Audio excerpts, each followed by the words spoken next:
English practice non action present tense. Negative sentence का इस्तेमाल करेंगे using they are not.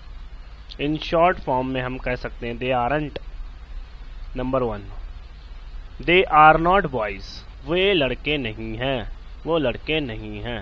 Number 2, they are not girls, वो लड़कियां नहीं हैं, वो लड़कियां नहीं हैं।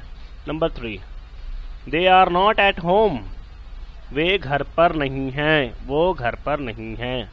Number 4, they are not in school, वे स्कूल में नहीं हैं, वो स्कूल में नहीं हैं, वो लोग स्कूल में नहीं हैं।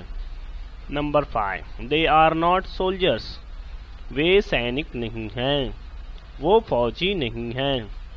दे आर नॉट स्टूडेंट्स, वे छात्र नहीं हैं, वो तालिब इल्म नहीं हैं।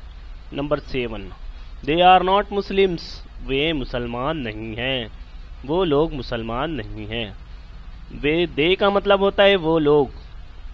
Number 8, they are not non Muslims, वे गैर मुस्लिम नहीं हैं, वो गैर मुस्लिम नहीं हैं। अब यहाँ पे दो नॉट आ गए। नॉट मतलब नहीं है, नॉन मुस्लिम मतलब गैर Muslim.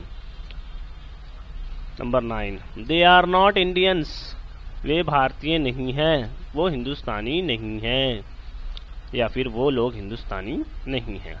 Number 10, they are not workers, वे श्रमिक नहीं हैं, वो कारकुन नहीं हैं, वो लोग मजदूर नहीं हैं। इस तरीके से आपको 10 जुमले बनाना है, उसकी मश्क करना है। ये है हमारा non action negative present tense के हिसाब से।